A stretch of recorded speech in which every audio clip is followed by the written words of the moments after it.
Le Nouvel Esprit Public, Philippe Meyer, bonjour.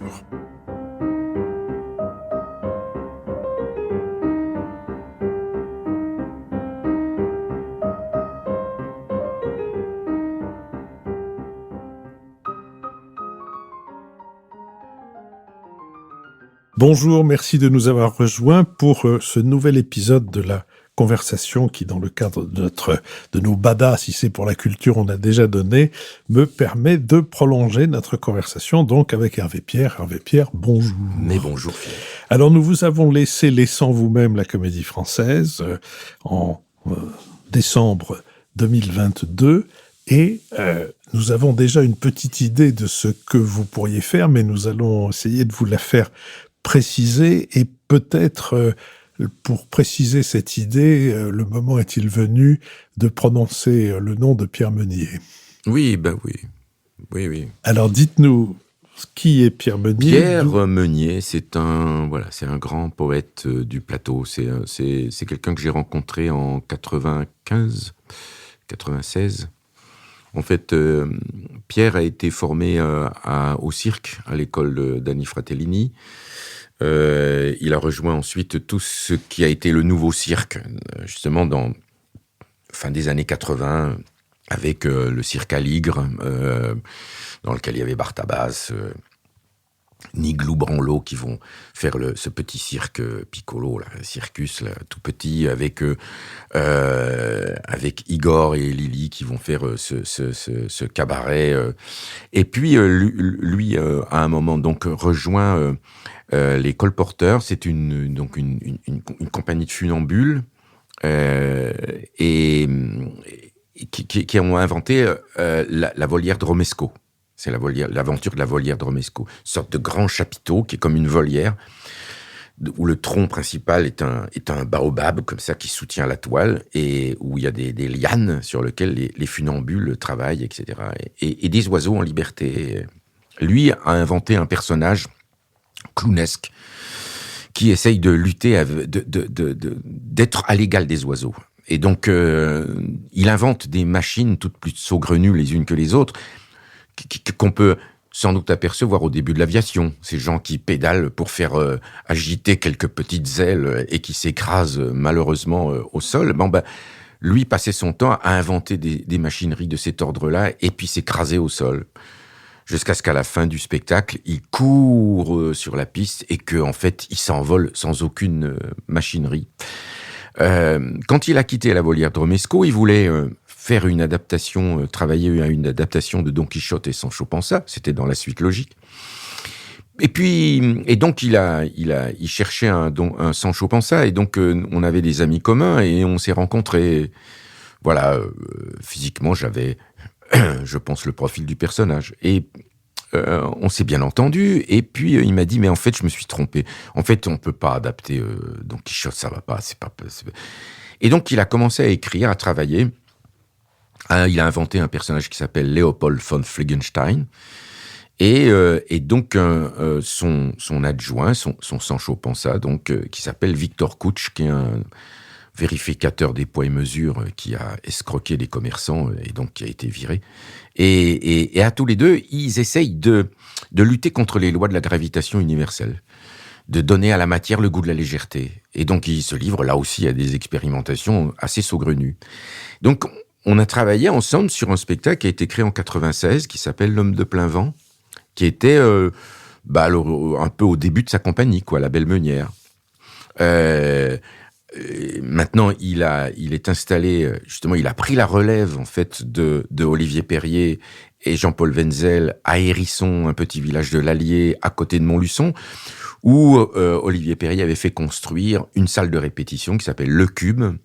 Et Hérisson devient un endroit tout à fait extraordinaire de création de spectacles. Il y a aussi Patrick Sims, un marionnettiste tout à fait singulier, qui est en train de construire son théâtre. Je suis passé voir, c'est comme dans les westerns, au milieu de la plaine, là, des gens qui montent des panneaux, et il y a une petite église comme ça, qui est un petit lieu de culture. Et ben là, c'est pareil, il y a le Footsbarn, cette troupe d'origine anglaise qui est installée juste à côté, etc. Et donc, C'est un endroit assez magique, assez extraordinaire où j'ai travaillé pendant de longues années avec Jean-Paul Wenzel à faire des spectacles l'été. Et donc, on a créé ce spectacle. Et puis ensuite, Pierre a continué à travailler dans cette même obsession. En fait, le spectacle suivant était Le Chant du ressort. C'était quelqu'un qui vendait des ressorts. Et donc, il y a eu Le Tas, parce qu'il se préoccupe justement de la matière. Il a un solo qui s'appelle Au milieu du désordre, où il manipule des pierres, il les transmet aux spectateurs, etc.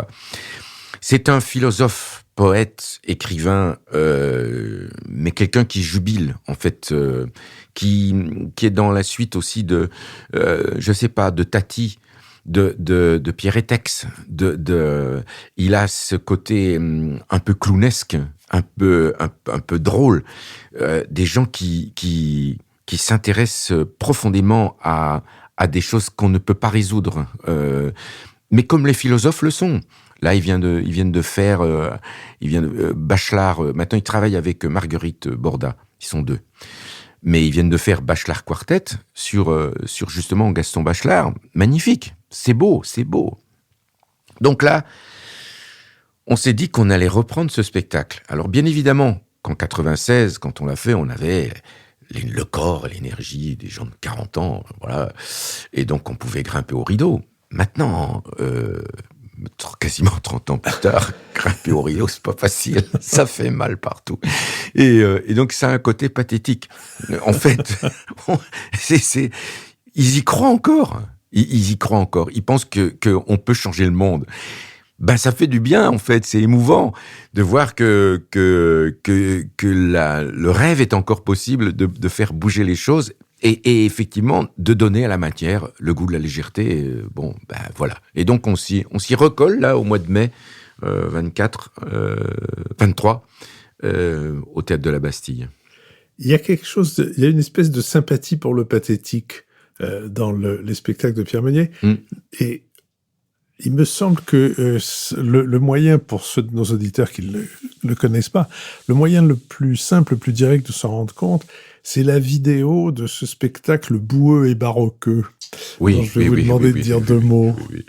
Oui. Alors, comment ça s'appelait ? C'était... mince, j'ai un trou, c'est pas si grave. Ça va vous revenir. Oh, ça va me revenir. Mais oui, c'était... Marguerite et Pierre ont fait un spectacle qui s'est joué au Théâtre de la Ville, qui s'appelait La Vase. Et donc, c'était une sorte de laboratoire, en fait, qui essayait de recréer, d'une certaine manière, la vie, ou de questionner la vie à partir de l'élément de base, l'élément essentiel, de là d'où on vient. C'est-à-dire, on est rampé, on est sorti du bouillon, comme ça, initial, et donc de cette vase première. Et donc, ils avaient travaillé justement sur la production de cette matière boueuse. Et donc, ils ont eu l'idée, après ce confinement qui nous a tous mis par terre, de rassembler toute une équipe, de danser un menuet au milieu de la boue.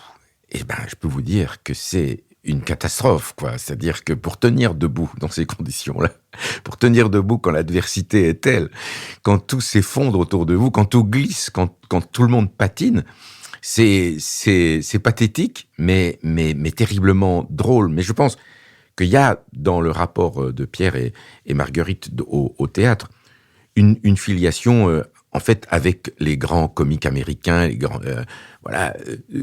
les Buster Keaton. Buster Keaton, effectivement, ne rit jamais, mais tout ce qui lui arrive nous fait terriblement rire. Et ben, je pense qu'il y a quelque chose de cet ordre-là. Il y a quelque chose, oui, de pathétique, mais terriblement drôle sur l'humanité et sur la difficulté qu'on a à rester debout. Je ne connais personne qui n'ait pas été secoué de rire en voyant cette vidéo qui dure à peu près un quart d'heure. Et de ce qu'on appelle communément un bon rire. Donc, vous allez... au mois de mai, vous l'avez dit, au Théâtre de la Bastille, en reprenant ce spectacle de votre jeunesse enfuie. Deux questions. Est-ce que vous avez envisagé de faire de la mise en scène maintenant et est-ce que vous avez envisagé d'enseigner ? Bonne question. Parce que Mettre en scène, je ne sais pas. Au bout du compte, quand j'ai mis en scène, c'est toujours quelque chose qui s'est imposé à moi quasiment. Par exemple? Par exemple, quand on a travaillé avec Daniel Jeannetot et Clotilde Molem, mon épouse, sur Le gardeur de troupeau. C'est quelque chose qui est arrivé. J'étais à Toulouse, je tournais un spectacle, je ne sais plus quel c'était. J'arrive dans une librairie, je vois un petit livre au rayon poésie, je le tire, je le lis, je suis ébloui. Et je rentre à la maison et je dis, faut faire quelque chose avec ça. Et puis ensuite, c'était pas effectivement à moi de le dire, c'était à mon épouse, c'était Clotilde qui devait le dire. Et donc on a fait ce spectacle. Ça s'est imposé à moi. Voilà, comme le fait de travailler avec le père de Clotilde, avec mon beau-père, qui a écrit un texte qui s'appelait Ordinaire et disgracié, et où il y avait la possibilité, tout à coup la chance de travailler avec André Tincy, qui était une immense actrice. Mais à chaque fois, les choses s'imposent à moi. Je me rends compte que j'aborde le plateau par la connaissance que j'en ai, c'est-à-dire je sais que le plateau, pour moi, est l'endroit de l'acteur. Maintenant, la mise en scène s'enseigne. Il y a des écoles pour apprendre la mise en scène. Moi, j'ai toujours pensé que le metteur en scène était simplement le meilleur d'entre nous. Dans l'équipe, il y en a un qui a les qualités pour ça, quoi. Et puis, il peut être électricien, décorateur, universitaire. Mais en même temps, c'est quelque chose qui arrive. C'est une fonction qui est relativement récente. Elle a été inventée au XXe siècle. Hein. Et donc, en fait, je ne me sens pas dépositaire de ce désir-là. Il y a un rapport qui est au pouvoir aussi, avec lequel j'ai un peu de mal des fois. C'est pas simple. Il y a un plaisir fou, évidemment, à voir pousser, se développer en fait un projet dont on est dépositaire, essayer de rassembler en fait des gens pour qui concourent à aller exactement au même endroit tous ensemble. Mais ça demande certaines qualités, pour certaines que je n'ai pas sans doute. Donc je préfère en fait être acteur et à un moment je suis l'acteur qui met en scène, voilà. Mais je suis pas metteur en scène. Quant à enseigner, en fait, j'ai des scrupules à le faire. Je me rends compte que... Et ça, c'est peut-être un scrupule idiot, mais j'ai l'impression que pourquoi est-ce que j'aurais la prétention de transmettre quelque chose dont je ne suis pas sûr ?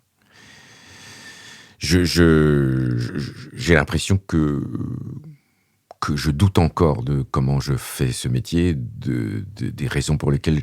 les raisons pour lesquelles je le fais, je le sais. Mais la manière dont je le pratique, dont je le fais, ça m'interroge encore toujours. Pardon, mais quand vous avez parlé de votre propre formation, de vos propres découvertes, vous avez dit à quel point vous deviez des choses, d'une part à certains professeurs qui vous ont fait voir, fait découvrir aussi bien le Théâtre du Soleil que aller voir La Cagnotte montée par Jean-Pierre Vincent à la Chaux-de-Fonds. Oui, c'est vrai. Ou qui ensuite au TNS vous ont simplement ouvert des portes, ils vous ont pas transmis leur façon de faire, ils vous ont ont montré ce que vous pouviez faire vous-même. Oui, je suis d'accord. Ça suppose de l'empathie, de l'intérêt pour les autres et une connaissance aussi évidemment de tout ce que le répertoire peut offrir. Je ne sais pas, mais je ne vous connais que de l'extérieur. Non, mais je me dis que... Je suis d'accord. Hein. J'entends bien. C'est vrai. C'est vrai. Mais quand je racontais l'anecdote sur la rencontre avec Philippe Clévenot sur le spectacle Édouard II, sur ce moment où il me rend la couronne et où il me fait un clin d'œil, je me suis rendu compte à quel point aussi je n'avais rien appris à l'école, quelque part. C'est-à-dire que j'avais rencontré Claude Petitpierre, et là je rencontrais en fait Philippe Clévenot, et que c'est dans le faire, quand on fait quelque chose en fait, Claude Petitpierre, je l'ai rencontré parce qu'on a fait quelque chose ensemble. Il s'est engagé, il n'était pas seulement le chargé de la pédagogie, mais il s'est engagé dans notre aventure du théâtre du Troc. Il était avec nous, il transmettait quelque chose qui lui tenait à cœur. C'est comme ça que je l'ai rencontré vraiment. Parce qu'on faisait quelque chose ensemble. Pas parce qu'il me transmettait quelque chose en tant que professeur, parce qu'il était impliqué en fait dans du faire. Et c'est là où je me dis, mais les jeunes actrices, comédiens que je rencontre, c'est peut-être comment je travaille avec eux en tant qu'acteur. C'est à ce moment-là, je pense, qu'il y a le plus de transmission, de partage. Mais pas dans la posture du sachant qui transmet à quelqu'un qui ne sait pas. Quand j'ai fait j'ai participé 1 ou 2 fois à sélectionner des groupes pour une école, celle de Bordeaux, celle de Rennes. Et des fois, on voit arriver des jeunes actrices, acteurs, et on se dit, ils ont tous le même professeur. On voit en fait déjà qu'ils ont été formatés. On leur a appris quelque chose. On leur a dit, les Alexandrins se disent comme ça, comment on se positionne sur un plateau. Moi, je trouve que c'est pas juste ça, en fait. Parce que c'est comme si on voulait que le monde vous ressemble. Par contre, partager sur un plateau une même aventure théâtrale, et ça peut être modestement, mais où on est coltiné. Moi, à ce moment-là, je sais que je suis au même niveau qu'eux. Je vais en baver autant. Je vais me poser les mêmes questions. Je vais avoir des résolutions que je vais pouvoir proposer, dont eux vont pouvoir se dire, mince alors, il fait ça comme ça? Ah ben tiens, c'est étrange, j'aurais jamais... Bon, oui. La légèreté, en fait, de ça, qui fait qu'on passe par un travail qui est commun, je la comprends. Et là, je pense qu'il y a de la transmission, qu'il y a de la porosité entre moi et eux, que ça échange. Mais me retrouver dans la position du professeur qui va venir donner son cours, j'ai du mal. Juste une dernière question. Vous avez dit tout à l'heure que, je crois dans notre première conversation, ou la deuxième, peu importe, que vous aviez joué Oncle Vania. Oui. Au Théâtre de la Colline, si je me souviens bien. Oui. Et vous avez joué Vania, oui. qui est une forme d'adaptation, c'était au Vieux Colombier, oui. Dirigée par une metteuse en scène de génération nettement d'après vous, qui est Julie Deliquet. Oui. De ces deux interprétations, de ces deux représentations de Vania, et donc le Vania, qu'est-ce que vous tirez, qu'est-ce que vous gardez? Eh ben, quand on a travaillé Oncle Vania avec Yves Bonnen, il y avait une équipe formidable. Il y avait Laurent Poitrenaud, il y avait Roland Bertin, qui faisait Sérébriakov. Comment dire? C'était sur les personnalités. Le spectacle reposait sur nos personnalités. Personnalités de chacun d'entre nous. Il y avait une distribution magnifique, hein, vraiment. Quand on a travaillé avec Julie, en fait, ce qui est magnifique dans son travail aussi, c'est que c'est la chose collective, en fait, qui est première. Pas la manière dont chacun prend en charge son personnage et ce que ça produit sur le plateau. Le spectacle de Yves Bonnen était magnifique, il y avait un geste esthétique aussi qui était très beau, et tout ça, bien sûr, c'était vraiment très beau. Mais avec Julie, en fait, c'est le plateau qui décide, qui raconte, elle a une manière de pratiquer le théâtre qui moi m'a beaucoup touché, parce que j'avais l'impression de revenir justement quelques années dans les années 70 et 80, c'est-à-dire des chantiers poétiques qui s'ouvrent, et où elle a acquis par le travail qu'elle a fait avec sa compagnie In Vitro une maîtrise en fait de sa pratique qui est tout à fait exceptionnelle, moi je trouve. Elle fait confiance aux acteurs, elle fait confiance au plateau. Elle propose en fait des règles. Si les actrices et les acteurs acceptent de rentrer dans cette proposition, alors le spectacle va s'écrire avec ces propositions-là. Donc, le Vagnac qu'on a fait avec elle, bien évidemment qu'il y avait, par exemple, certes, il n'y en avait pas tellement d'ailleurs, hein, mais il y en avait peut-être 1 ou 2 endroits qui étaient en improvisation. Mais le reste, c'était la pièce. Toute la pièce. Et rien d'autre que la pièce. On me disait, oui, mais enfin bon, vous avez adapté, puis vous... Non, c'est pas vrai, c'est pas vrai. C'est la pièce. Simplement, effectivement, il y avait une réappropriation de la pièce de Tchekhov à l'endroit où elle pose son chantier. Elle démonte, en fait, la pièce. On l'a démontée tout un petit morceau. Puis ensuite, on l'a remontée. On la connaissait donc terriblement bien, de l'intérieur. Et donc, le geste, en fait, qui est produit, c'est un geste collectif. Elle a créé une familiarité entre nous, elle a créé une familiarité avec le texte, et elle crée donc une familiarité des spectateurs avec le spectacle. C'est une alchimie qui est assez étonnante. Bien évidemment que dans le spectacle de Yves, eh bien, on voyait un très beau geste esthétique, de très belles actrices, de très beaux acteurs. Tout ça est très bien. On entendait bien la pièce. Mais on était moins dans cette familiarité et cette empathie avec la pièce de Tchekhov.